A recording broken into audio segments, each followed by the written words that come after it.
And there is a new public health order in Denver after the state updated its order at the end of June. Some notable changes are all indoor and outdoor events can operate at full capacity with no restrictions, and masks are no longer required in any setting for kids ages 3 to 12. That's the age group still not eligible to get vaccinated. So is Denver ready to go? No rules, especially as the city prepares to welcome thousands of people to town from all over the country. The baseball all-star game next Tuesday at Coors Field. CBS 4's Andrea Flores with more on this tonight. Andrea, some experts do think we will see an uptick in cases.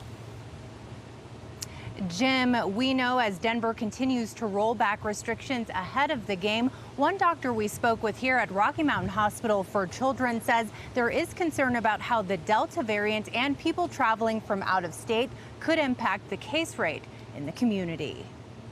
It's slightly concerning that people are going to come here en masse like that. Elijah Ayers lives close to downtown Denver. He's anxious to see how many people will be flocking to the ballpark neighborhood during All-Star Weekend as the pandemic continues. I'm a sign language interpreter, and I am in a lot of people's private spaces, so I take a lot of that stuff into consideration.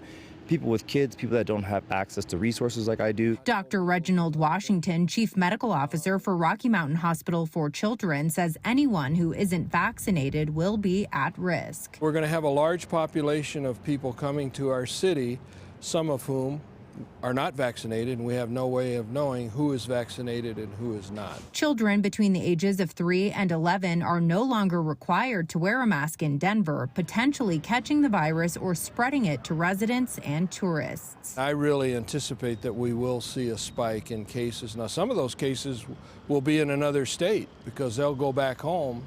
Incubation period will be what it is, and they won't be sick for a while. Even though he's vaccinated, Elijah plans to avoid the crowds just in case. I'm an extrovert, so I kind of like a lot of people, but yeah, it is the pandemic, but then I kind of miss people, but then there's things going on that could have really serious implications for certain people's families. Dr. Washington says unvaccinated people and those with health issues should avoid crowded areas, especially indoors. He said that includes children under the age of 12 who are not yet eligible for the vaccine.